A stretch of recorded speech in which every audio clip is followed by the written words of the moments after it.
இதுவரை திருக்குறளில் அறத்துப்பாலின் முதல் பகுதியான பாயிரவியலில் நூலின் அடிப்படை அறக்கோட்பாடுகளை விளக்கும் கடவுள் வாழ்த்து, வான் சிறப்பு, நீத்தார் பெருமை, அரண் வலியுறுத்தல் ஆகிய 4 அதிகாரங்களை பார்த்தோம். கடவுள் வாழ்த்தில் பிறவிப் பெருங்கடல் நீந்துவர் நீந்தார் இறைவனடி சேராதார் என்கிறார். குளத்தில் நீந்துவது எளிது. கிராமங்களில் ஊரணி அல்லது குளம் என்று குறிப்பிடுவார்களே, அந்த குளத்தில் நீந்துவது எளிது. நான் சிறுவனாக இருக்கும் பொழுது ஒரு 3/4 கிலோமீட்டர் டயமீட்டர் கொண்ட ஒரு குளத்தில் இக்கரையில் இருந்து அக்கரைக்கு செல்வேன். அது 50 அடி ஆழம் கொண்டது. ஆனால் இப்பொழுது முடியுமா என்று தெரியவில்லை. அந்த குளத்தில் நீந்துவது எளிது. சிலர் சொல்லுவார்கள், ஆற்று நீர் செல்லும் திசையில் நீந்துவது எளிது. ஆனால் நான் எதிர்நீச்சல் போட்டு பழக்கப்பட்டவன்.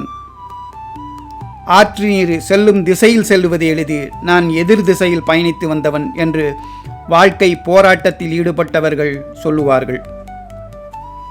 அப்படி அல்லாமல் இவர் பிறவியை பெருங்கடல் என்கிறார். குளம் என்று குறிப்பிடவில்லை, ஆறு என்று குறிப்பிடவில்லை, நதி என்று குறிப்பிடவில்லை, பெருங்கடல். அதில் நீந்துவது சிரமம்தான். அதனால் தான் இவர் பிறவியை பெருங்கடல் என்று எடுத்துரைக்கிறார். அதை நீந்துவதற்கு சில வழிகளை, கோட்பாடுகளை சொல்லுகிறார். மற்றொரு குறளில் அறவாளி அந்தணன் தாள் சேர்ந்தார்க்கு அல்லால் பிறவாளி நீந்தல் அரிது என்று குறிப்பிடுகிறார். அதை நீந்த வேண்டுமானால், அந்த பெருங்கடலை கடக்க வேண்டுமென்றால் அறத்தை கடவுளாக எண்ணி செயல்பட வேண்டும், அறத்தின் தாள் பணிய வேண்டும் என்று குறிப்பிடுகிறார். இங்கு அரண் அல்லது அறம் என்பது சில பேர் என்ன நினைக்கிறார்கள், பொருளையோ பணத்தையோ கொடுப்பதுதான் அறம் என்று நினைக்கிறார்கள். அதற்கு பெயர் அறமல்ல, அதற்கு பெயர் ஈகை. வறியோர்க்கு ஒன்று ஈவதே ஈகை என்று குறிப்பிடுகிறார் ஒரு குறளில். ஈகையும் அறமும் வேறு. ஈகை வேறு, அறம் வேறு. இந்து தர்மத்திலே தானம் தர்மம் என்று குறிப்பிடுவார்கள். பிறருக்கு தேவையானவற்றை அவர் கேட்டோ அல்லது அடுத்தவர் அவர் நிலை கூறி அதற்கு பின்னர் தருவது தானம். ஒருவர் பசியாக இருக்கிறார், வறுமையில் இருக்கிறார், ஐயா பசி என்று கேட்கும் பொழுது அவருக்கு உணவிடுவது அல்லது பொருளோ உதவியோ செய்வது தானம். தர்மம் என்பது யாருமே கேட்காமல் தேவைப்பட்ட ஒருவருக்கு அது தெரியாமலே செய்யக்கூடிய நன்மையாகும். அது தர்மம். ஒருவர் பசியறிந்து அவன் கேட்காமலே அவனுக்கு உணவு கொடுப்பது, உதவி செய்வது தர்மம். பசித்தவர் வந்து உணவு கேட்டு அவருக்கு உணவிடுவது தானம். தர்மத்திற்கும் தானத்திற்கும் எந்த வகையில் அதனுடைய இயல்பு வேறுபடுகிறது என்றால், தர்மம் என்பது ஒரு அறநெறி, நல்லொழுக்கம், நீதி, கடமை மற்றும் புண்ணியம் என்று எப்படி வேண்டுமானாலும் கூறலாம். தானம் என்பது ஈகையுடன் ஒப்பிடலாம். ஈகையின் பொருளோ அல்லது உணவோ கொடுத்து உதவுவது ஈகை என்ற கோட்பாட்டுடன், பண்புடன் ஒப்பிடலாம். இவ்வாறு அறத்தை கடைப்பிடித்து வாழ்பவர்களுக்கு வாழ்வை கடப்பது எளிது என்று குறிப்பிடுகிறார். பின் அறம் என்றால் என்ன?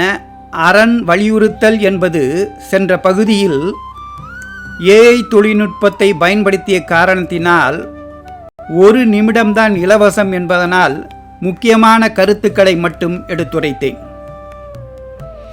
அரண் என்றால் என்ன, அறம் என்றால் என்ன என்று கூற வேண்டுமானால் அதற்கு ஒரு சிறிய விளக்கம் கூட கொடுக்கலாம்.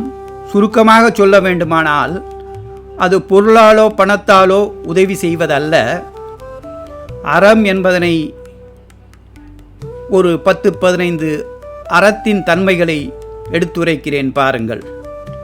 அன்பாய் இருப்பது அறம், இனிமையாய் பேசுவது அறம், கடுஞ்சொற்களை தவிர்ப்பது அறம், நல்லதையே நாடுவது அறம், மனதில் குற்றமற்று இருப்பது அறம், பொய்யை தவிர்ப்பது அறம், சினத்தை தவிர்ப்பது அறம், பொறாமையை தவிர்ப்பது அறம். பிறருக்கு கெடுதல் செய்யாமை அறம். பிற உயிர்களை கொல்லாமை அறம். தீமையில் இருந்து தீமையான வழிகளில் பொருளை ஈட்டாமல் நல்ல வழியில் பொருள் ஈட்டுவது அறம். இல்லற வாழ்வில் ஈடுபடுவது அறம். அறநூல்களை கற்று அடக்கமுடன் இருப்பது அறம். மானத்துடன் வாழ்வது அறம். தூய துறவியரை பேணுவது அறம். உயிருக்கு ஊக்கம் தருவது அறம். அறல் வழியில் ஆண்டவனை உணர்வது அறம்.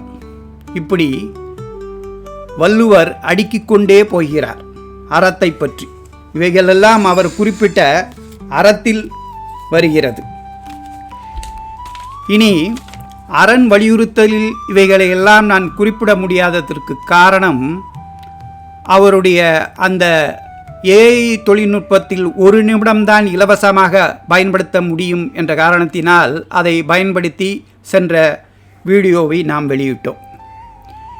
இனி அறத்துப்பாலில் அவர் எதை கொடுக்கிறார் என்றால், பாயிரவியல், இல்லறவியல், துறவரவியல், ஊழியல், இந்த 4 இயல்களை பற்றி குறிப்பிடுகிறார்.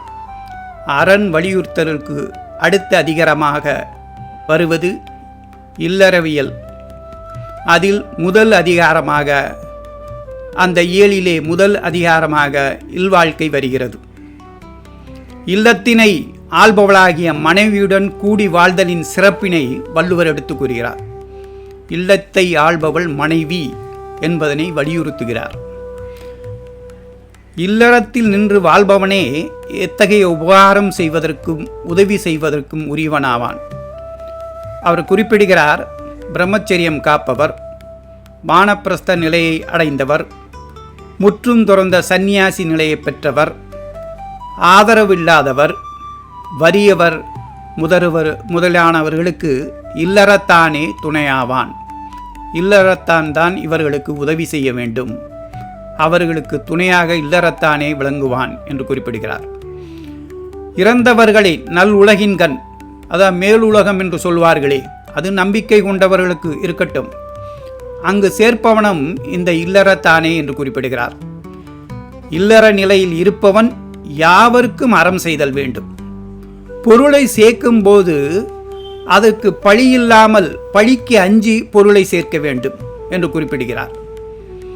இல்லறத்தான் தன் மனைவியின் மீது அன்பு கொண்டு பிறருக்கு அறம் செய்தல் வேண்டும். அன்பும் அரணும் உடைத்தாயின் இல்வாழ்க்கை பண்பும் பயனும் அது என்று கூறுகிறார். வள்ளுவரனுடைய கோட்பாட்டிலே தவம் செய்வோரை காட்டிலும் இல்லறத்தானே உயர்வு உடையவனாவான். அரண் என்று சுட்டப்படுவது இல்லறமே ஆகும். துறவரத்தை நீத்தார் பெருமையில் அவர் மதிப்பு கொடுக்கிறார். உலகியல் இன்பங்களை துறந்தவர்களுக்கு அவர் பெரும் மதிப்பு கொடுக்கிறார். ஏனென்றால் எந்த பற்றும் இல்லாதவர்களால் தான் அறத்தை எடுத்துரைக்க முடியும். ஆகவே அவர்களுடைய பெருமையை, சிறப்பை எடுத்து கூறுகிறார். ஆனால் அரண் என்று எதை குறிப்பிடுகிறார் என்றால், அது இல்லறமே ஆகும் என்று குறிப்பிடுகிறார். இல்லற நெறியில் நிற்பவன் தேவருள் ஒருவனாக மதிக்கப்படுவான் என்று குறிப்பிடுகிறார்.